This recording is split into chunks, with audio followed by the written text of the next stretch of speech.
긴 시간 동안 미국을 비롯한 세계 패권에서 다자 체제로 이렇게 전환이 되어야 된다는 말씀을 해주셨고, 또 나중에는 한반도 상황까지 이렇게 짚어주셨습니다. 하여튼 좋은 내용을 가지고 이렇게 여러분들과 같이 한 자리에서 얘기할 수 있다는 게 너무 좋습니다. 그래서 시간상 빨리 진행되어야 되기 때문에 다음에는 짧게나마 대담 토론 형식으로, 그러니까 질의응답식으로 좀 간단하게 들어보고, 그 이후에는 여기 참여자들 다 포함해서 질의응답을 받는 걸로 그렇게 하겠습니다. 예, 두 분이 나오셔갖고 이렇게 대답을 해주셔야 되는데, 이혜경 이사장님하고 안승문 동학실천 신명고 공동대표가 이렇게 질의응답하는 형식으로 진행을 하도록 하겠습니다. 바로 시작합니까? 예, 바로 시작. 괜찮습니까? 시작해주겠죠? 5분. 원래 시기로 했는데 그냥 진행을 하는 그냥 해요, 그냥 해. 하겠습니다. 바쁘신 분을 갖다 오시죠. 예, 안녕하세요. 저는 동학실천 시민행동의 대표이기도 하고 문화공간원의 이사입니다. 그래서 이 프로젝트를 함께 기획하고 진행하는 중인데요.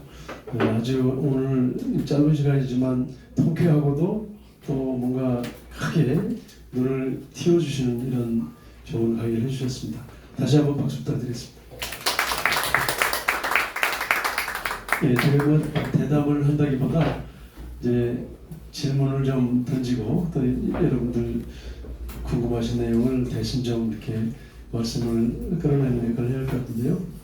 예, 하여튼간에 우리가 지난 촛불혁명으로 세워졌던 문재인 정부가 그야말로 북에 가서 막 연설도 하고 뭐 온갖 그야말로 그 분홍빛 꿈을 꾸게 했었는데 결국은 이렇게 이제 이른바 법비 정권을 만들어내는 역할을 하고 말았는데, 예, 그래서 우리 이혜경 선생님께서 그동안에 정말 그 굉장히 많은 이 기업도 하시고 또 다른 성공적으로 기업도 하시고 그다음에 또 일천 공동체 운동도 하시고 복지국가 운동도 하시고 해가지고 다양하게 우리 사회를 좀 더 좋은 사회로 만드는데 그런 여러 경륜을 펼치시면서 해오셨습니다.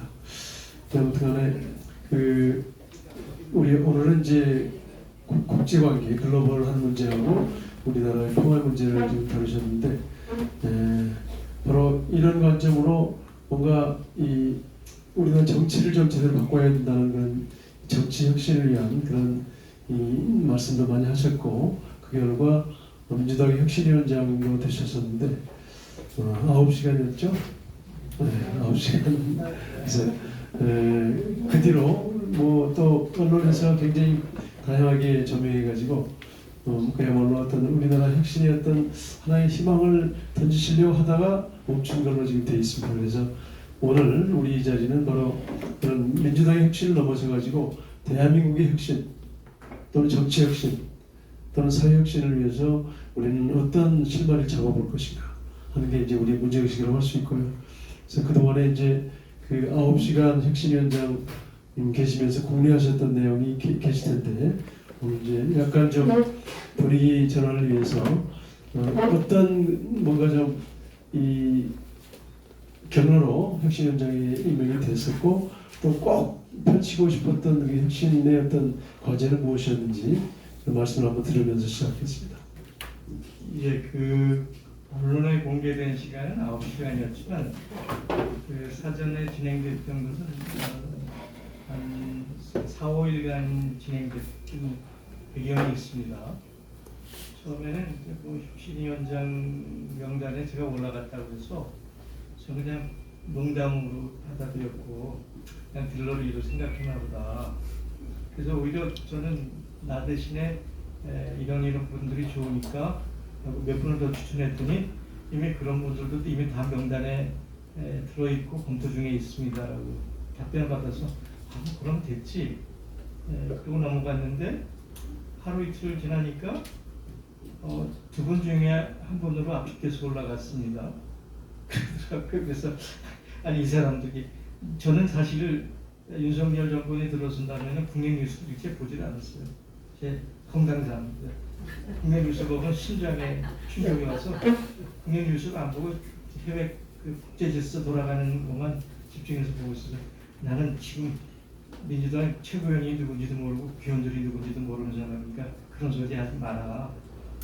그랬더니 곧바로 이재명 대표 자신이 이내경 선배님이 해야 된다고 고집을 세웁니다라고 측근이 왔어요. 저를 찾아왔습니다. 직접적으로. 이게 갑자기 아닌 밤중에 홍두깨 되나요? 그 너무 당황스러워서 그러니까 뭐 그런 상황에서 제가 이제 마음을 수습해가지고 몇 가지 이 조건을 제시했어요. 첫 번째는 평소에 존경하고 선배를 모시는 원로분들이 동의해줘야만 된다. 그분들이 지지를 안 하면 내가 일어날 수 없다. 그래도 뭐 임원영 선배라든지 이구영 선배님 오늘 오시기로 했는데 뭐 일이 있어서 못 오신 것 같은데요. 또 황세영 부님 이렇게 말씀을 드렸더니 양반들이 저는 가지 말라고 그럴 줄 알았더니 무조건 가서 역할을 해야 돼. 함재웅 신부는 더 심한 얘기를 저한테 했어요. 너 예수가 예루살렘 들어갈 때 죽을 줄 모르고 들어간 줄 알고 너도 예수처럼 들어가서 죽어? 그러시더라고요. 역할하고 하라는 거죠. 그래서 이렇게 해야 된다. 그래서 제가 두 가지를 얘기했습니다. 물론 이제 혁신위원회를 만드는 것은 민주당이 그나마 잃어버린 국민 지지를 어떻게든 수습해서 넘어가겠다. 그리고 뭐 노란 아니 좀 봉투 사건하고 뭐 그러니까 변화나 뭐 코인 비트코인인가요? 뭐 가상화폐 얘기하는 거 이 정도인데 뭐 윤석열 정권이 민주당을 흔들기 위해서 뭐 엄청나게 많은 프로젝트의 일부겠죠. 그게 터트려 나오는 얘기. 물론 민주당 내에도 문제가 있었겠지만 그것을 어떻게 수습해서 국민들의 신뢰를 되찾고 어쨌든 뭐 총선에 좀 해보자 그러는데 저는 기본적으로 민주당이 기회주의자들 집단이라고 생각을 했던 사람이에요. 그래서 그거야 뭐 있는 대로 가면 되죠. 거기는 세 가지입니다. 그 봉투 사건하고 뭐 가상화폐 등등에서 국민들한테 실시된 그 신뢰를 어떻게 회복하고 진짜 뭐 국민들한테 뭐라고 할까요? 그 다짐을 하는 게 하나 있었을 거고요. 그걸 통해서 민주당 내에 당내 민주주의를 어떻게 강화하고 확대하느냐는 문제가 있었을 거고요. 마지막 중요한 게 이제 공천 문제가 있을 텐데 저는 몰라요. 그 내용 준비된 내용 같이 함께하는 혁신위원들이 전문가들이니까 치열하게 밤을 새우고 풀어놨는데 관점은 하나 위민위공 정당이라는 건 위민위공의 관점에서 치열하게 토론하고 결론내고 그래서 최고의 결정으로 들이밀자 저는 그 생각밖에 없었어요. 근데 제가 그걸 넘어서서 수용한 거는 서너 가지 다른 조건이 있었기 때문에 하나는 아까 불난 이 대한민국 침몰하는 대한민국을 되살리기 위해서 내년 총선을 반드시 랜드슬라이딩하게 압도적으로 승리하기 위해서는 기회주의만 민주당 개혁, 민주개혁이라고 쳐줍시다. 이거 갖고는 안 된다. 진보정당과 어떻게든 연대 연합으로 해서 동거하는 그래서 그 하나가 된 연대 선거 전략이 없이는 못 이긴다. 이거 민주당이 수용하겠냐? 수용한다면 민주당이 먼저 진보정당들한테 제안을 해라. 하다못해 지역구 20석이라도 내놔라. 이재명 대표가 받겠습니다. 그러시더라고요. 흔쾌하게. 안 받을 줄 알았거든요. 근데 또 하나 더 나갔죠. 오늘 얘기의 주제입니다. 대한민국의 미래좌표는 정당식 대의민주주의 갖고는 안 됩니다. 이건 세계사적으로도 안 됩니다. 세계 어느 것을 보세요. 서구식 정당 민주주의가 제대로 되는 나라가 있습니까? 독일도 안 되고 있어요. 근본적으로 생각해요. 우리 미래는 대한민국이 아니라 인류를 위해서라도 시민 주권 정치를 어떻게 만드냐? 시민 주권의 정치 시설을 어떻게 만드냐? 이거 한번 연구하자. 핵심 코드는 두 개예요. 직접민주주의, 국민입법권, 수기민주주의, 시민의회. 이거를 당장 못하더라도 국민들한테 하겠다고 선언하고 TF팀 구성하자. 그것도 하겠죠. 내가 감동이었습니다. 그래서 내가 수락했어요. 그런데 수락한 거를 아마 최고회의 얘기하고 있는데 그 짧은 기간 새에 서로 내정됐다라는 게 어딘가 빠져나가서 우리 수고언론들한테 빠져나갔겠죠. 밤새도록 그 사람들이 저를 검색했었거든요.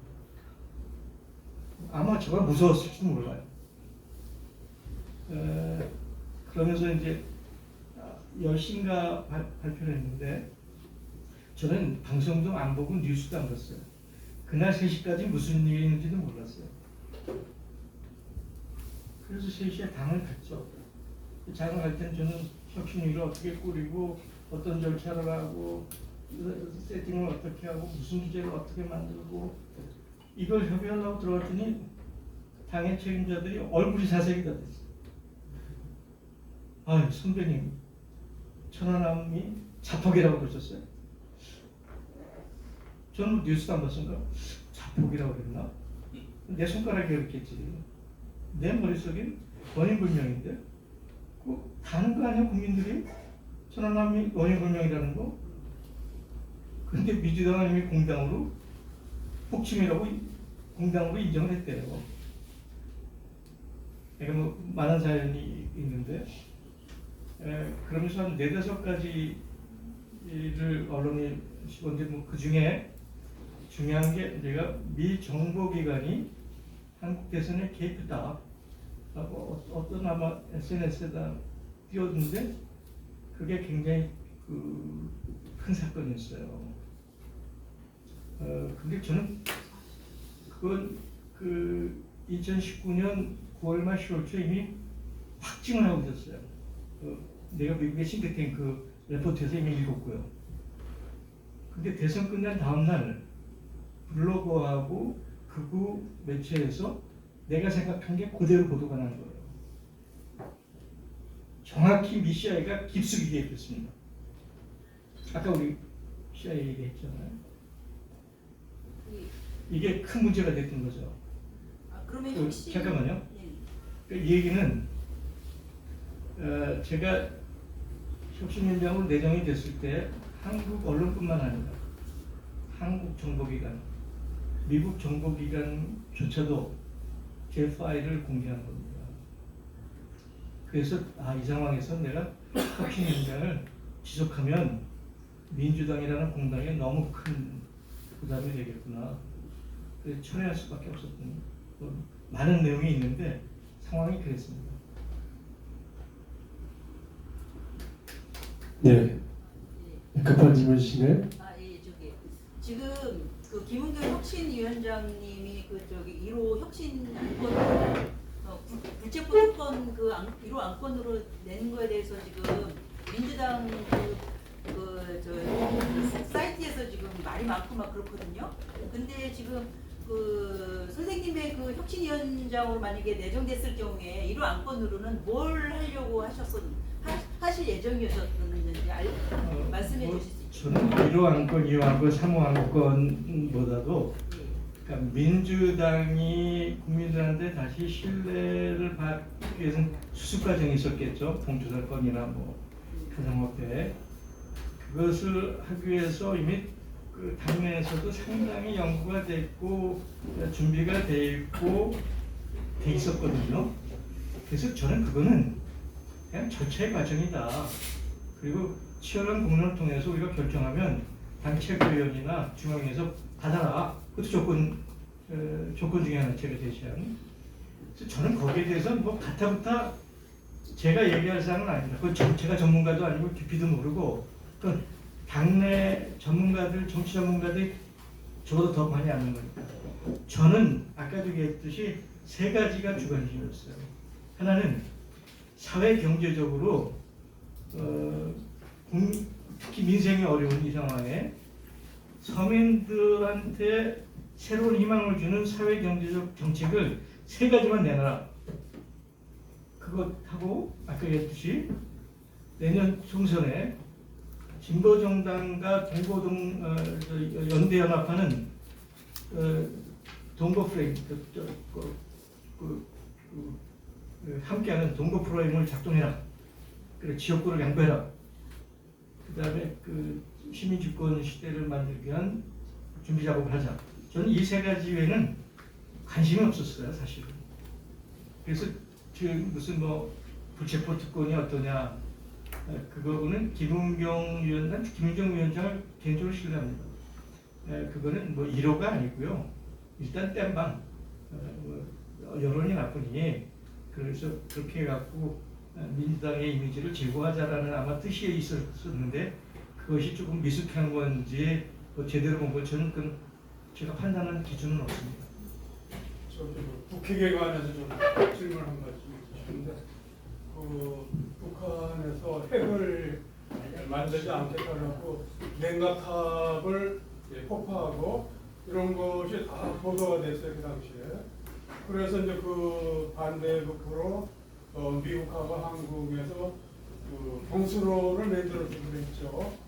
그런데 경수로를 만드는데 한 1년인가 하다가 진행하다가 그걸 그만둬버렸어요. 이게 북한하고 그 약속을 안 지킨 건데 그 그만두는 그 이유가 뭐였냐면은 북한에서 그 냉각탑을 파괴했지만 또 핵을 만들냐고 그런다. 그렇기 때문에 평소를 못 만들어주겠다. 그게 이제 이쪽에 그 변이었어요. 그 경수를 만들다가 그만두는 이유. 근데 그 말을 우리가 믿어야 되는 건지 아니면 미국이 거짓말을 하고 있는 건지 어떤 게 이게 맞습니까? 북한의 핵개발 역사는 굉장히 길고 복잡하고 여러 가지 요소들이 엉켜 있습니다.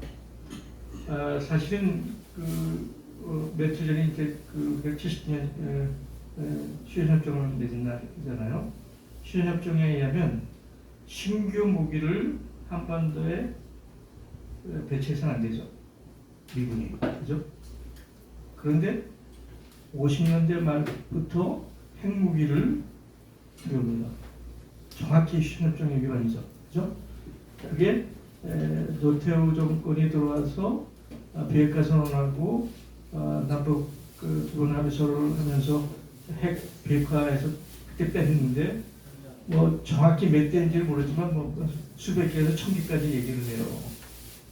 그러니까 이미 미군은 50년대 말부터 그게 90년대 초까지 한반도에 핵무기를 배치해 놨었습니다. 그죠? 당연히 북한은 그것에 대응하기 위해서 핵 개발 프로젝트를 50년대부터 착실하게 준비해 왔겠지. 인적으로나 기술적으로나 설비적으로나 장기간에 걸쳐서 중국도 소련도 그 당시 북한의 그것을 견제하기 위해서 소련의 핵무기학 그 과정에 소위 그 고려인들을 다 배제해 놓고 그런데도 불구하고 북한은 독자적으로 상당한 기술 수준이 왔죠. 그것이 90년 초에 북한이 핵 개발을 한다라는 것을 포착한 거가 이제 클린턴 정부고 클린턴이 평양을 폭격하겠다. 그걸 카터가 말려가지고 수습해서 나온 게 1994년 제네바 위반 협정이죠. 네? 그것을 제너럴 어그리먼트 프레임이라고 합니다. AAF라고 하나 GF라고 하나 그렇게 어그리먼트 프레임 AF라고 그러죠. 그 조건이 아까 얘기하신 경수로도 져주고 뭐 중료도 대주고 그래서 안 한다. 실제 북한은 거기서 중단을 했죠. 그런데 미국의 전략은 기본적인 판단은 북한은 얼마 못 가. 망할 거야. 시간 끌기였죠. 그런데 해준다고 계속 타임을 딜레이하고 가장 결정적인 핑계는 미 연방의회가 그것을 승인해주지 않아요. 행정부는 그렇게 했다고 그러지만 미 연방의회에서 안 해주면 연방의회 파워가 백악관하고 똑같은 거 아닙니까? 연방의회 그 동의 없이는 진행을 못하는 거죠. 그러니까 미 백악 행정부는 핑계가 있는 거예요. 연방의회가 안 해주니까 차용피라고 밀었죠. 그 과정에 그 민주당이 재집권에 있으면 어떻게든 더 진행이 됐을 텐데 부시가 집권하잖아요. 아까 얘기했잖아요. 부시는 당선되자마자 북한하고 협상을 해. 북한하고 대화를 해. 웃기는 소리 하지 마. 저 새끼는 불량 국가야. 저건 아주 그 못돼 먹은 놈이야. 그냥 쪼리들 까고 두들겨 패갖고 무릎을 꿇혀야 돼. 우리가 세계 초강대국인데 저는 저기를 못해 하겠어? 악의 축이. 아니 그걸 악의 축이라고 그랬죠. 대통령이 되기 전에 그랬죠. 공개적으로 언론에. 북한이 어떻게 되는 거지? 그래? 중단했던 핵 실험, 아니 핵 연구 농축을 했겠죠. 그죠? 네. 그걸 인공위성에서 찍은 겁니다. 그죠? 그래갖고 그 사진을 가지고 켈리라는 친구가 들어가요. 평양에 들어왔지 않습니까? 그래서 그 잘해보자고 얘기하는 과정인데 그때 백악관은 사실 어떻게든 시간을 끌고 타협하고 북한을 개방을 못하게 하는 건데 북한이 아주 강경한 자세가 나오니까 사진을 보여줘. 너 농축했잖아. 그때 북미 관계가 아주 적대적으로 결렬이 됐죠. 그하고 그쪽에 누군지 일어나갖고 우리가 자위권을 행사하는데 핵공국인 미국의 무슨 근거로 개입하냐고 해서 파탄이 났죠. 그 켈리가 돌아갑니다. 그런데 미국의 기본적인 싱글탱크나 기본적인 판단은 그래도 북한을 달래가지고 핵 개발하는 걸 지원하고 방어해야 돼. 근데 그때 백악관의 아시아 담당 국장이 누구냐면 그 유명한 존 볼튼이에요. 존 볼튼과 북한은 수평적인 앙숙에. 그래서 존 볼튼이 만든 게 CVRD 원칙입니다. 그리고 그것을 영역에서 북한을 가능한 한 모든 방식을 통해서 미국이 제재하는 거예요. 그렇게 해서 제네바 일반 협의가 완전히 무산이 되고 북한은 북한대로 개발이 들어갔고 미국은 제재에 들어갔죠. 미국 제재. 그 문제를 수습하려고 1999년인가 8년인가 중국이 주도가 돼서 육자회담을 시작한 겁니다. 그 배경이 그런 거예요. 근데 잠깐요. 핵 문제를 계속 우리 시간이 부족하니까 할 이야기 많거든요. 들을 이야기가. 그러니까 핵 문제 따로 나중에 좀 기회를 갖기로 하고. 핵에 관해서 한 가지만 더 말씀드리겠습니다. 아니 그 전에 제가 제안 하나 하겠습니다. 지금 큐시트에 보면은 지금 대담 시간이거든요. 그리고 질의응답 시간이 따로 있습니다. 그래서 지금 대담을 원활하게 하기 위해서 우리가 질의응답을 조금 더 뒤로 밀었으면 합니다. 예. 그래서 이제 좀 말씀하셨듯이 굉장히 폭넓게 다양한 그 정보를 가지고 계시고 특히 국내 뉴스는 안 보신 대신에 그냥 세계 주요 뉴스나 이런 걸 접하셔가지고 계속 그걸 이제 여기저기 전파하신 역할을 해오셨는데 제가 보기에는 말하자면 미국은 아까 그런 뭔가 자기들의 패권을 유지하기 위한 또는 자기들이 주도하기 위한 작전을 가지고 있단 말이에요. 근데 우리나라는 지금 현 정부는 물론이고 문재인 정부랄지 노무현 정부나 이전 정부 때도 그렇고 우리나라가 과연 이 작전이 있는 나라인가 그런 생각을 하거든요.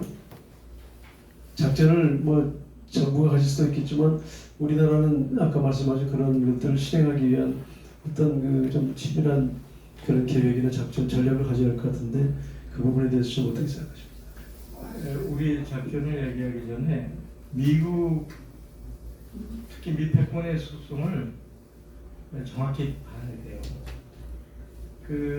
우리한테 지금 많이 소개된 이제 미어샤이머라고 하는 미 해군인가 출신의 전략가가 있어요. 아까 현실주의 정치의 이제 보존적, 구조적, 공격적, 실리적 이렇게 내려가는데 거기서 군인이니까 공격적 현실주의. 그래갖고 백공국의 비극이라는 백공국 전략의 비극이라는 책을 썼는데 거기 보면 미국의 패권을 유지하기 위해서 쓰는 다양한 기법들을 소개해요. 그냥 포장, 위장, 조작, 왜곡, 과장, 함정, 책임 전가, 뒤통수 때리기, 등 찌르기. 미국은 다양한 기법을 전개합니다. 그러니까 미국이 어떤 약속을 했을 때 그거 하나만 믿었다가는 큰일 나죠. 그런 7가지 복선을 깔고 미국은 자기가 성취하고자 하는 것을 다양한 얼굴로 다양한 언어로 접근한다고 판단하고 대응해야 되는 게 맞습니다. 그게 미 전략가들이 하는 얘기예요. 미 패권을 유지하기 위해서 미국의 목표를 성취하기 위해서는 그렇게 다양한 방식으로 접근한다. 그러면 우리도 미국을 대응할 때는 순박하게 하나의 전술, 하나의 전략 갖고 대응할 수는 없죠. 우리는 반드시 플랜 A, B, C, D를 만들어야 돼요. 최소한 A, B, C, D는 만들어야 돼요. 그리고 그 상황에 맞게 A 갖고 안 되면 B, B 갖고 안 되면 C. 그래갖고 저는 그거를 알고리즘적 대응이라고 얘기해요. 프로세스적 대응으로 대응해야지 순진하게 하나의 원칙만 갖고 대응한다? 절대로 미국하고 협상할 수가 없습니다. 저는 그렇게 봅니다. 근데 현 정부도 그렇지만 민주당이나 뭐 다른 정당도 그렇고 정당들도 그런 영향이 안 되는 것 같은데 정부는 물론이고 어떻게 해야죠? 지금 뭐 국민의힘 전 그냥 국진당이라고 편하게 얘기했는데 거기에 그냥 미패권이 백이죠. 형님이죠. 큰 형님이죠.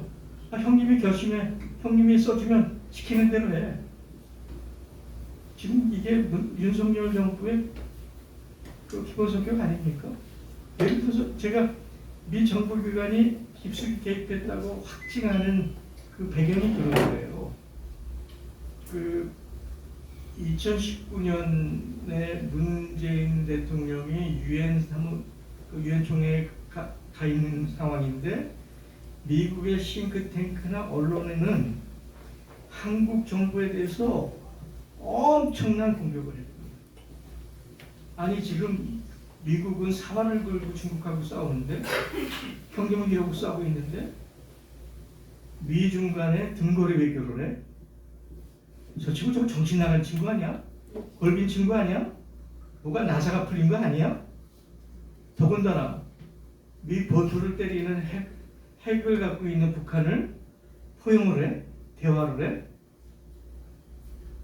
이게 미국 조화의 그 당시 한국 정부를 대하는 태도였어요. 그러니까 미국에서는 미국의 입장을 완벽하게 대응해줄 사기 정권이 필요했던 거죠. 그게 윤석열 정부가 들어서자마자 일주일 뒤에 백악관이 한국 정부의 대북 정책, 대중국 정책, 아시아 정책을 백악관이 발표합니다. 그러면 윤석열 정부가 형님이 그랬으니까 맞아, 우리 그렇게 할게. 그걸 맞대응 쳐요. 보세요. 그때 언론 보도를 보면 그 절정이 뭐죠? 프놈펜 선언이에요. 프놈펜 선언이 뭡니까? 신냉전 구도 하에서 한국이 전방기조로 역할하겠다. 한미일 유사동맹에 우리가 못 맞춰서 저기 하겠다. 소위 그 중노북과 신냉전 구조를 구축하고 한반도를 희생시켜서라도 우리는 그걸로 가겠다. 이게 대통령이 할 얘기입니까? 이게 국가의 운명을 책임지고 국민의 생명을 책임지고 역사를 만들어가야 될 대통령이 해야 될 얘기입니까? 그럼 이 얘기가 어디서 나왔겠어요?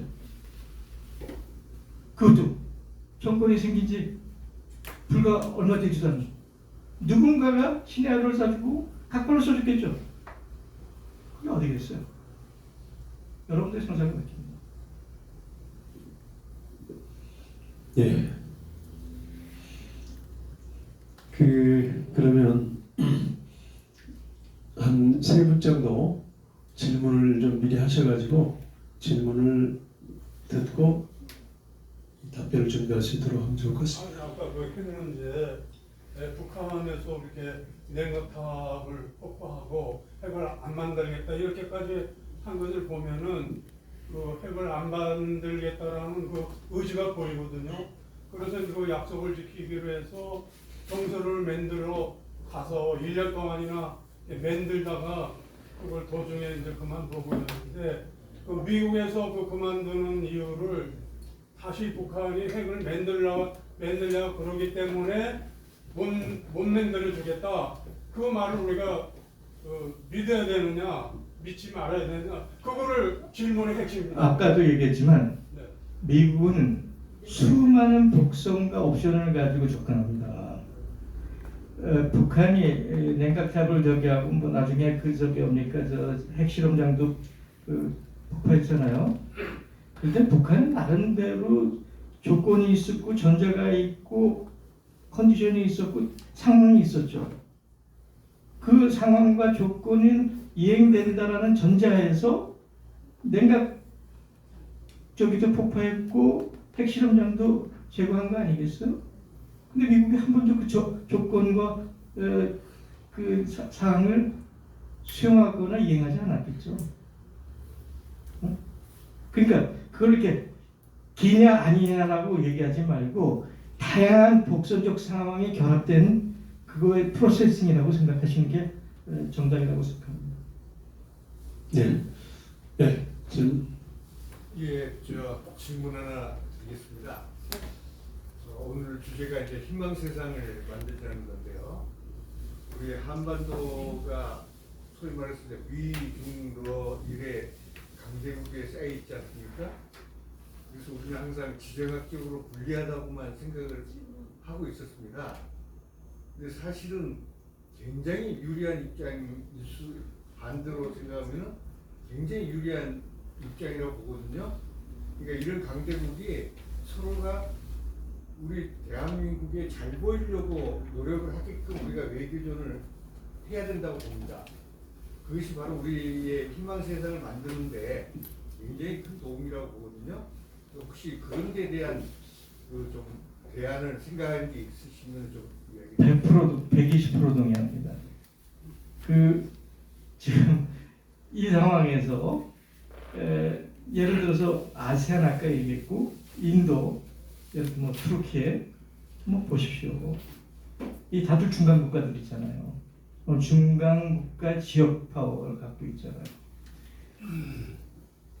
아세안이나 인도나 투르키가 예를 들어서 미국 편에 서느냐 하고는 미국이 어디보다 상대라고 생각하는 편에 서느냐에 따라서 그 스윙보트라고 얘기하죠. 그 스윙보트를 쥐고 있는 나라들이거든요. 그러니까 인도 모디 같은 경우는 예를 들어서 우크라이나 전쟁이 나니까 러시아에서 디스카운트는 엄청난 싼 원료를 그냥 받아들여서 전 세계가 지금 성장이 제로 내지는 정체 상황에서 7~8% 경제 성장을 이뤄내잖아요. 그렇죠? 그러니까 미국이 얼마나 또 저기 합니까? 그래갖고 전후에 처칠에 준하는 예우를 하면서 미국에 들어와서 백악관에 뭐 국빈저기에서 국회 연설까지 하면서 기술과 핵처리 기술과 등등 미국이 갖고 있는 최고급 기술을 주잖아요. 그 인도라는 그 스윙보트가 워낙 무서우니까 인도가 러시아에 붙고 중국에 붙으면 미국이 어떻게 되겠어요? 아까도 보였잖아요. 중국하고 인도가 아프면 전 세계 절반이에요. 인도는 그렇게 갔잖아요. 모디는 천혜선을 갖고 있어요. 그 힌두교 무슨 신이들 거기 팔이 2개가 아니에요. 수십 개, 1000개예요. 모디는 1000개에서는 활용하고 있어요. 아세안 마찬가지입니다. 그 20몇 년만 해도 아세안의 가장 결정적인 경제 영향력이 미국이죠. 지금도 투자 액수가 가장 많습니다. 아세안이. 그런데 20년 만에 경제 파트너나 등등해서 중국으로 넘어갔죠. 아세안은 그 상황에서도 미국과 중국의 가장 유리한 통상 외교 국제적 조건을 꽃감 빼먹고 있어요. 아세안을 놓치면 미국은 아시아 전체를 놓치는 꼴이죠. 왜? 동북아 빼고. 중국도 마찬가지예요. 아세안이 미국으로 넘어간다? 자기 그 목 앞에 칼을 들이는 기분이잖아요. 하다못해 요즘 필리핀의 마르코스 보세요. 그 절묘한 상황에 필리핀이라는 나라의 국익을 최대화하기 위해서 미중 간에 말하자면 줄다리기를 하고 있잖아요. 서커스를 하고 있잖아요. 그런데 전 세계 대부분이 다 그러는데 유일한 예외 국가, 단 하나의 국가, 윤석열 정부. 형님이 시키면 형님이 시키는 대로 할게 딸랑딸랑딸랑. 이 좀비 정권이죠. 예. 또 질문할 분 계시니까 아까 들으셨고 그 다음 세 번째 네, 말씀하세요. 이제 안혜경 선생님께서 말씀하신 통일지향적인 민족 방언이 아주 중요하잖아요. 그런데 말씀하신 게 우리 분단의 문제보다 더 심각한 게 남남 갈등이잖아요. 저도 거기에 적극 동의합니다. 이 남남 갈등이라는 게 하루아침에 생긴 게 아니에요. 선생님 잘 아시겠지만 우리 그 한발도 노름가수 거기서부터 출발이 돼서 지금까지 온 건데 지금이 아마 최대로 팽창된 남남 갈등이라고 저는 생각합니다.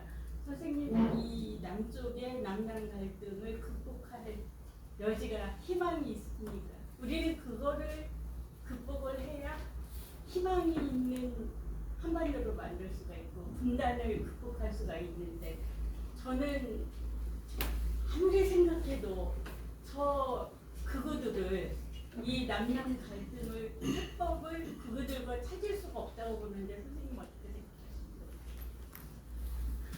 생각하십니까? 접근이 가시적인 거는 현실적입니다. 그런 가시적 접근이 있으면 단박에 통일이 되는 거죠. 그죠?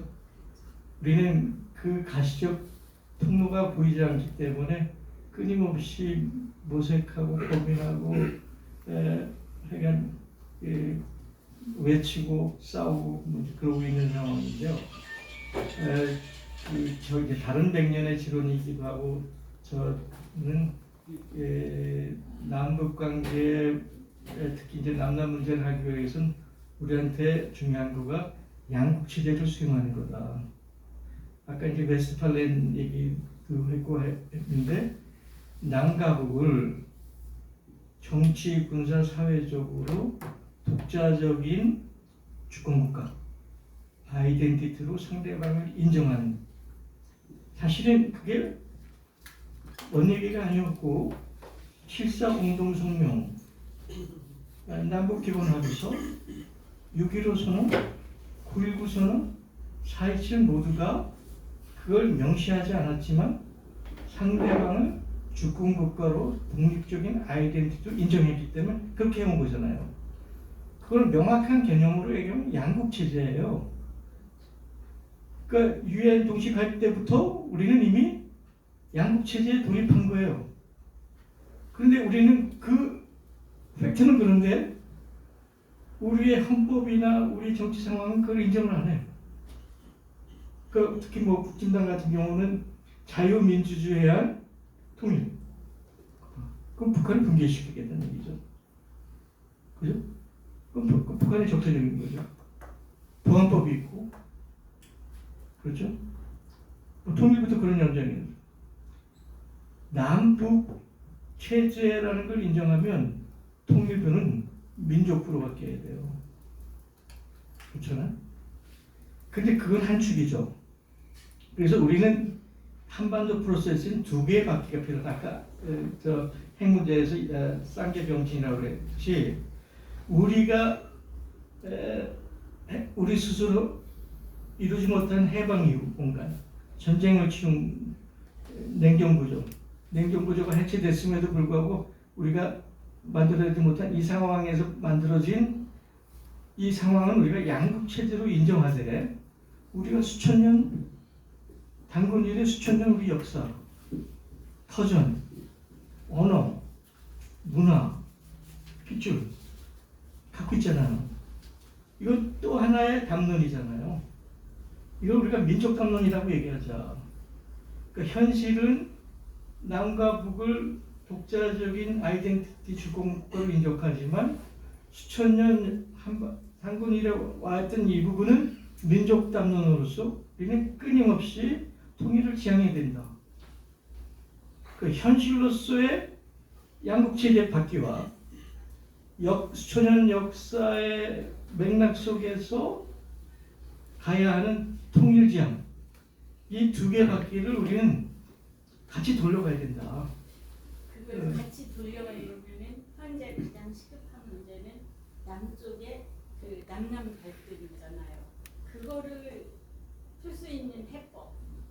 그거는 아까도 얘기했지만 이 남쪽에 대한민국에 시민이 주인이 되는 시민 주권의 정치 체계가 들어올 때, 그래서 남의 그것이 뭐 역사청산이든 적폐청산이든 혹은 진실 규명을 통한 화해든 포용이든 화합이든 시민 주권이라는 정치 가버넌스가 가장 우선적인 과제가 아닌가 그렇게 생각합니다. 예. 제일 급한 문제가 아까 말씀하셨듯이 내년도 선거에서 이기는 거예요.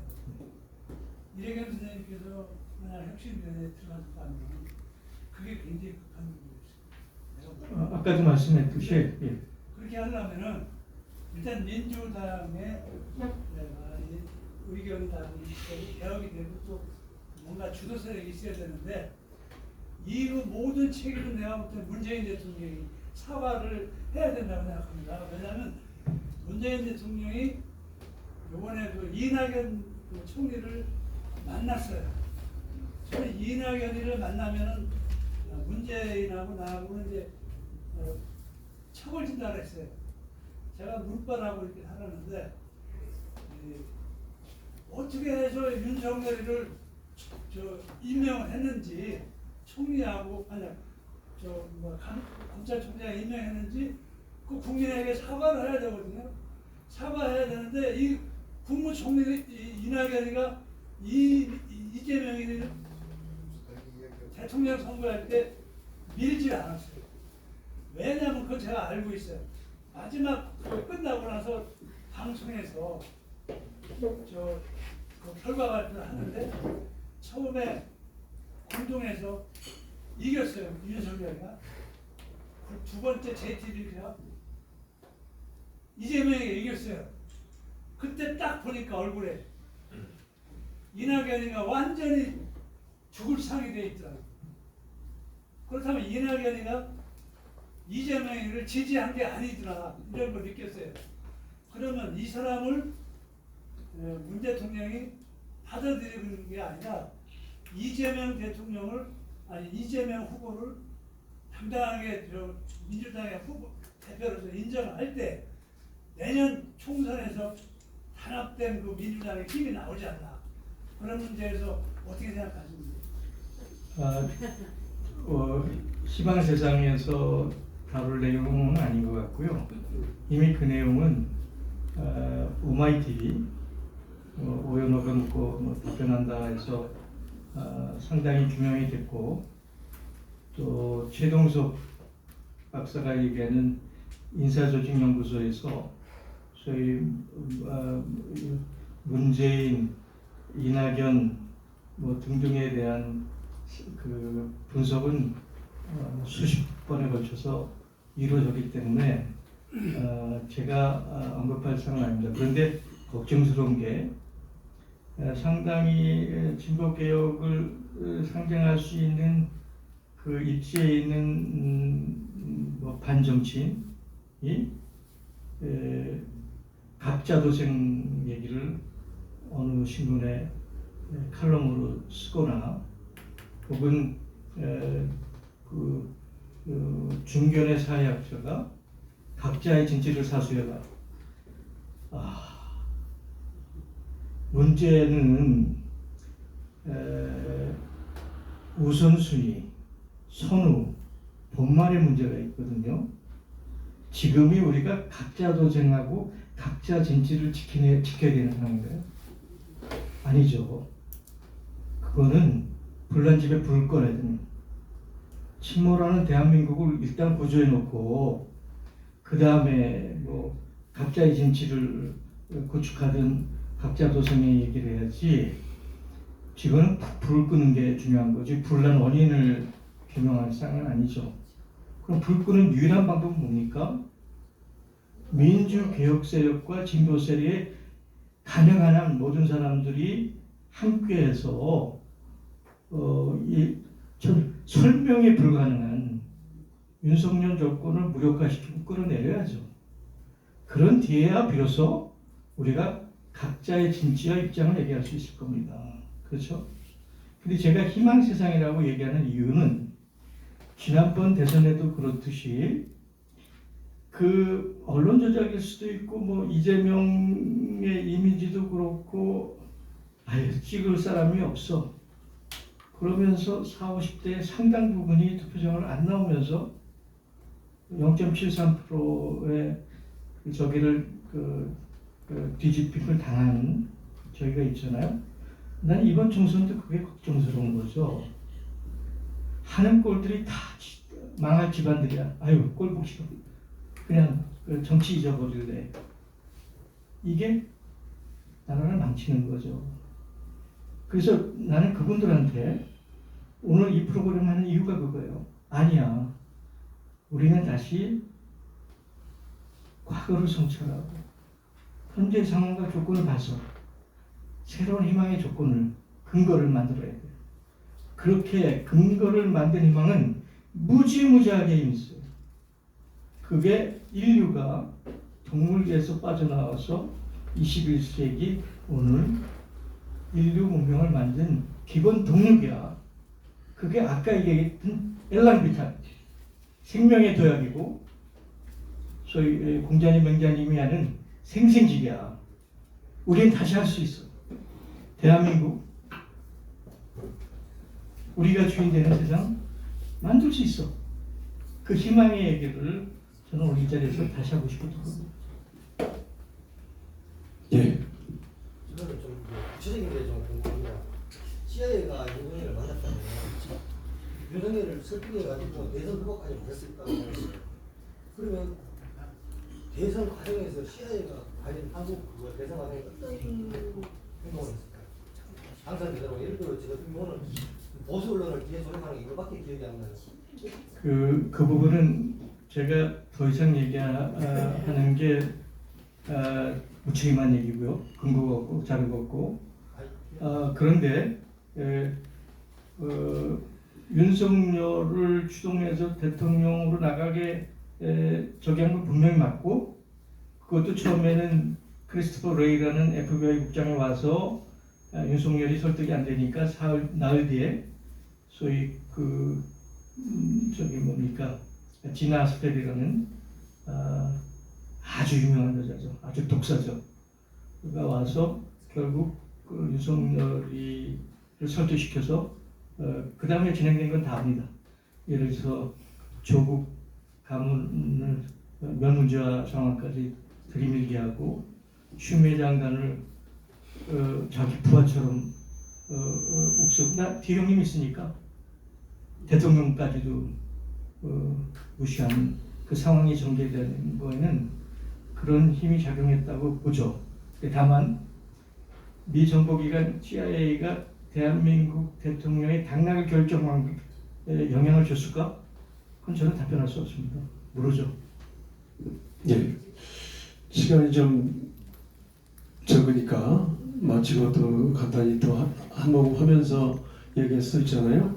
오늘 이제 주제가 희망을 만들자는 거니까 오늘 이제 발표도 그렇고 앞으로 지금 그러니까 앞으로 2주 뒤에 그때 목요일 날 할 주제가 조선민중의 자각으로부터 시작된 동학혁명, 동학에 대한 걸 우리 이 정치나 우리 미래를 꿈꿀 때 하나의 중요한 그 일종의 뭐랄까요, 화두로 던지는 게 다다음 주고요.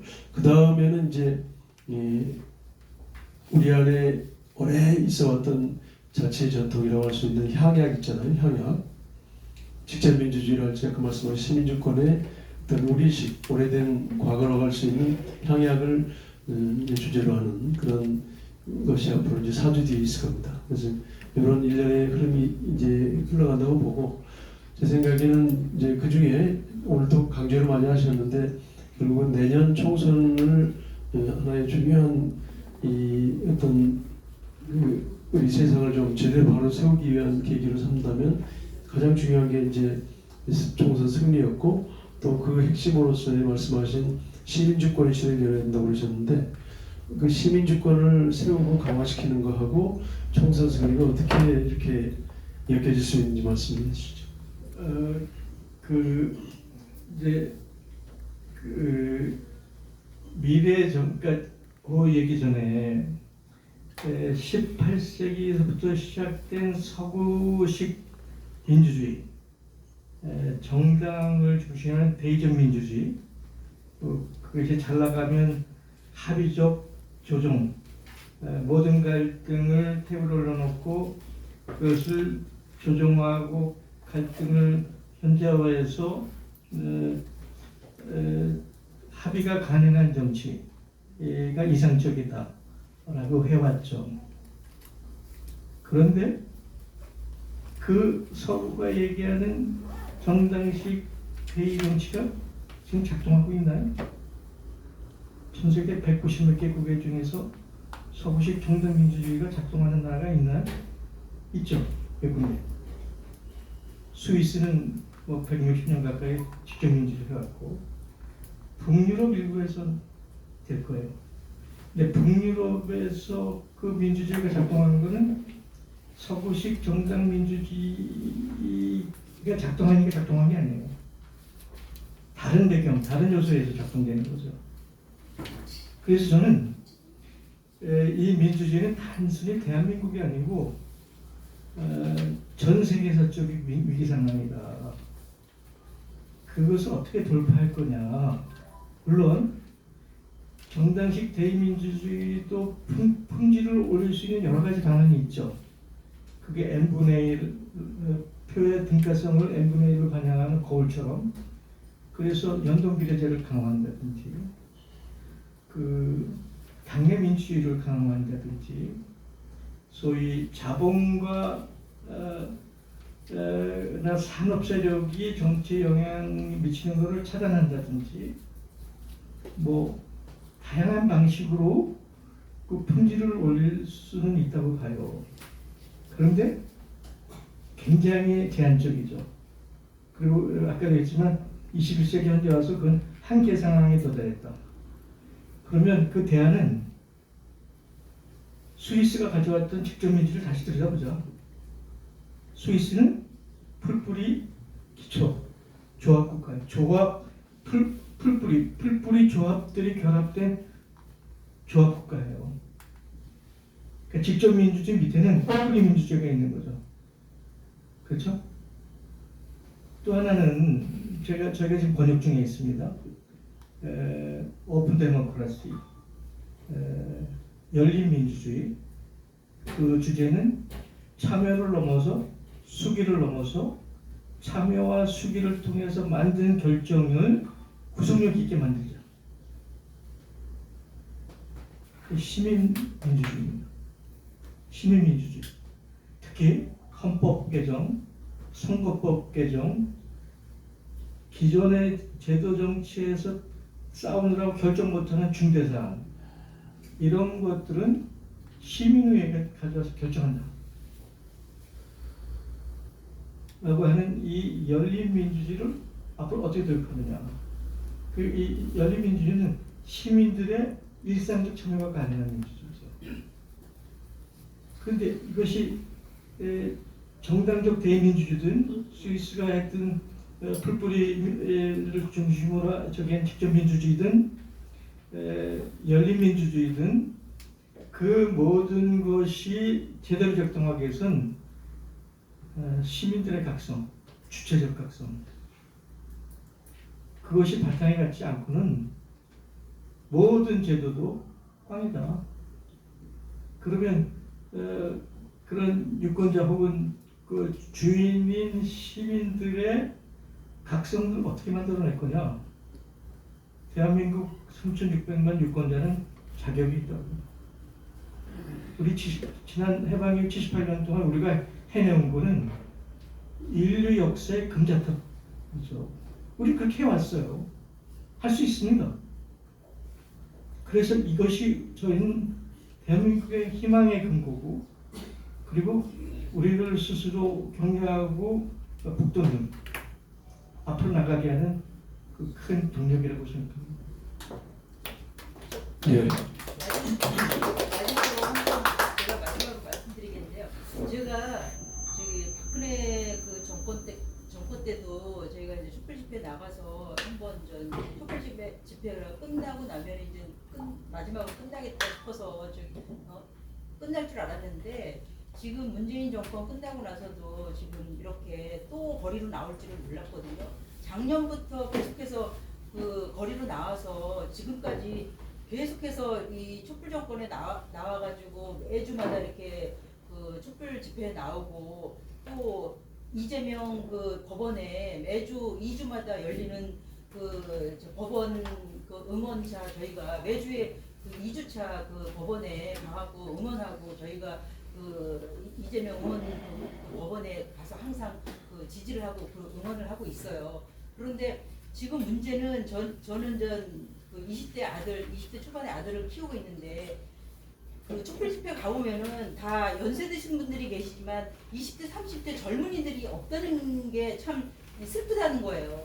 근데 지금 문제는 그 젊은이들이 정치에 관심도 없고, 지금 문제는 이 젊은이들이 지금 이 촛불 정권, 이 지금 기성 정치의 그 환멸을 느끼고, 우리가 그 촛불 정권의 이거에 대해서 되게 심각하게 실망한 거에 대해서 지금 우리가 그거에 대해서 지금 우리도 책임을 느끼고, 이거에 대해서 우리가 굉장히 그 책임을 느끼고 그러고 있는데, 이거에 대해서 우리도 책임을 느끼고 있는데, 매주 이렇게 선생님이 이렇게 지금 이런 자리를 마련하고 있는데, 지금 젊은 세대들한테 이렇게 좀 권할 수 있는 책이나 이런 것도 좀 한 권씩 이렇게 좀 소개도 해주시고 이런 거를 좀 해주시면, 그런 것도 이렇게 좀 학생들한테나 이렇게 좀 소개를 해줄 수 있으면 그런 것도 좀 소개해주면 좋을 것 같아요. 제가 숙제로 받아들이고 다음 자리에 소개하는 걸로 하고요. 문제는 똑같은 방식으로 우리가 개혁, 변혁이든 혁명을 만들어낼 수 없습니다.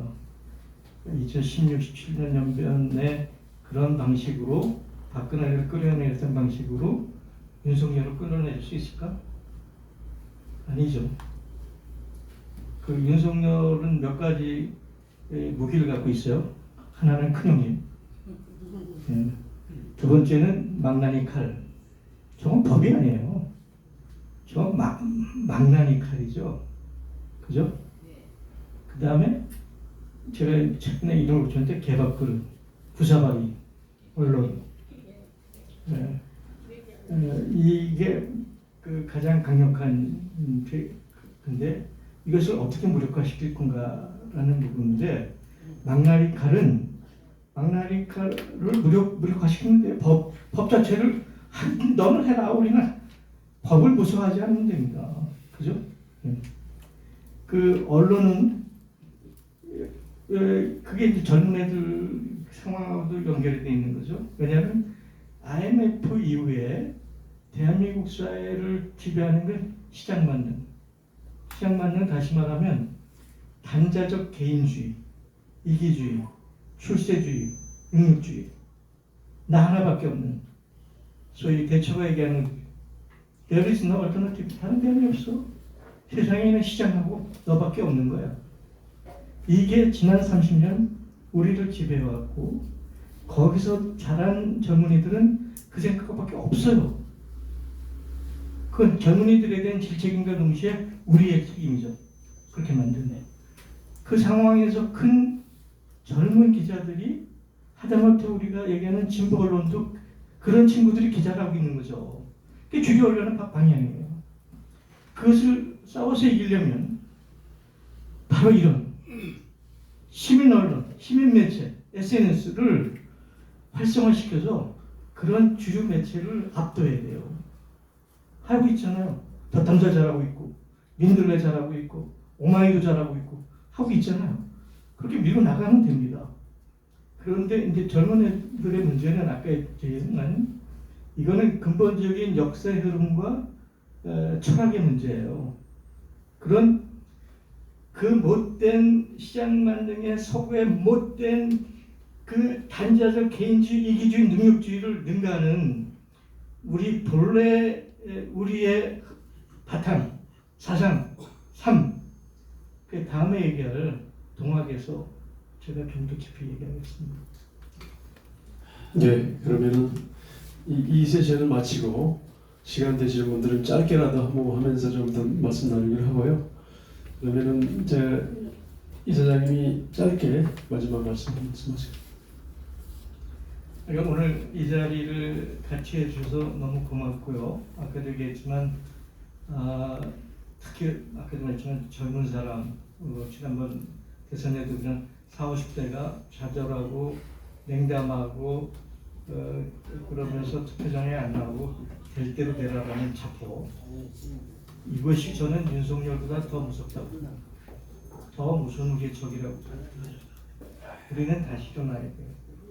그 우리 역사가 그랬듯이 해방 이후에 가장 가난한 나라에서 아마 제3세계에서 유일하게 선진국에 진입한 나라. 지금 뭐 많이 흔들리고 있지만 산업 생산력에서 세계 5, 6위를 다투는 대한민국. 이걸 우리가 만들어냈잖아요. 저기 김상근 목사님이 그러셨는지 모르겠는데 우리가 이승만도 끌어내렸고 박정희도 총성으로 날렸고 전두환도 옥살이 시켰고 박근혜도 끌어내렸는데 윤석열 제가 거 이제 4년도 안 남았는데 우리가 왜 못해? 할 수 있습니다. 그런데 할 수 있는 게 중요한 게 아니고 이젠 우리가 어떻게 할 거냐.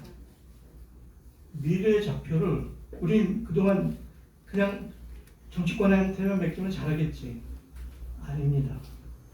정치권이 아니고 우리가 해낼 겁니다. 이것이 오늘 저희가 이 희망세상을 시작하는 그 배경입니다. 네, 큰 박수 부탁드리겠습니다. 그러면 오늘 자리를 이렇게 마치고 간단히 막걸리